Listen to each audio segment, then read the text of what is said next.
Hello everyone, my name is Nura Shakira binti Hassan. I am a third year student from School of Physics, majoring in Medical Physics. Hi everyone, my name is Farah Sabitin Ahmad with matric number 159460. I'm from School of Physics, majoring in Medical Physics. Farah, what are you reading? Oh, I'm reading about the benefits of radioactive material in healthcare. Did you know that we can detect cancer tissue using digital energy? It is interesting, right? Yes, of course.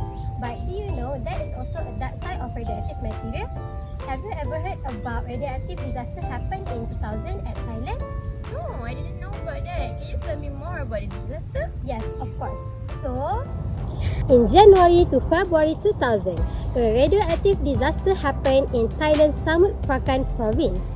The accident occurred when scrap metal collectors, along with the scrapyard worker, uncovered an insecurely capped unlicensed cobalt-60 radiation source and destroyed the container, mistakenly exposing themselves and those close to ionizing radiation.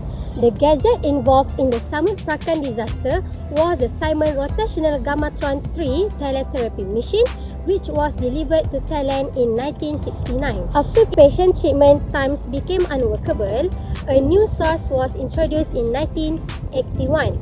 The first activity of the new source was 196 terabecquerel of cobalt-60, and it was this new source that was ultimately involved in the accident.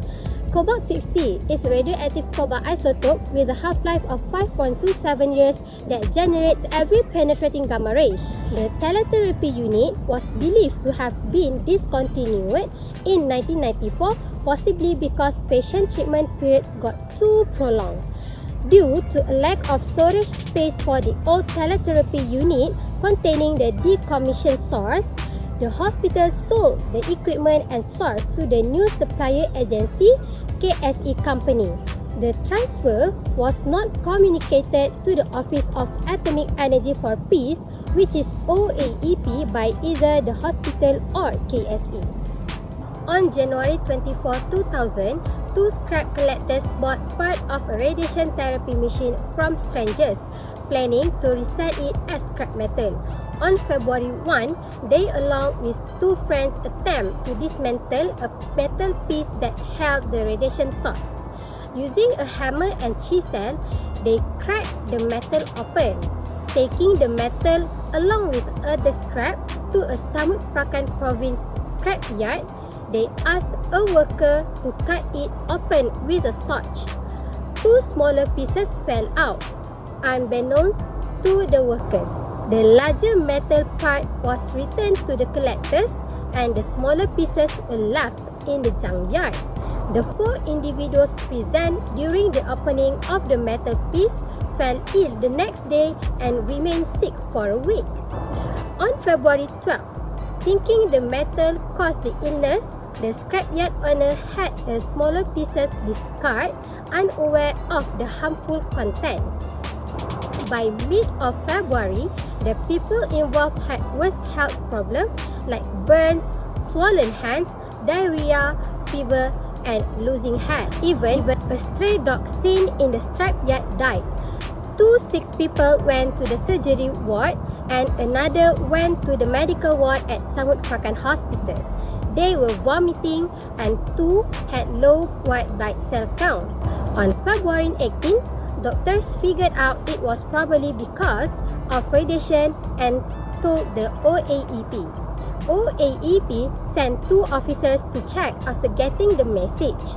They found the source and put it in a safe container after midnight. Tests showed it was cobalt-60 with a lot of radiation. Most of them had blood problems, burns, and one person lost a finger. Sadly, 3 people died within 2 months from severe sickness. Besides this death, about 1,872 people living close to the scrapyard might have been exposed to radiations.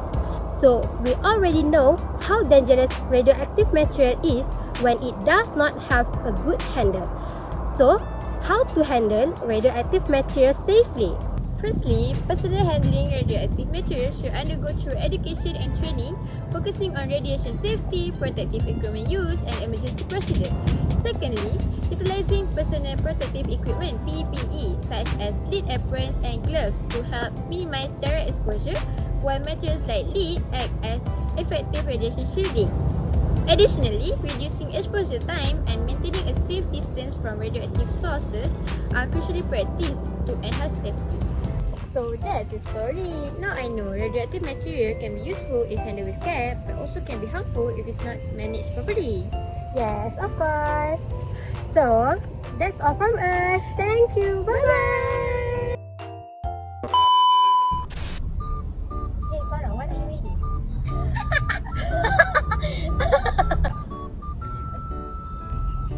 Farah, what are you reading? Okay, radioactive material. Oh, I didn't know that. Samut Prakan. A new source. That's all from us. Thank you. Bye-bye.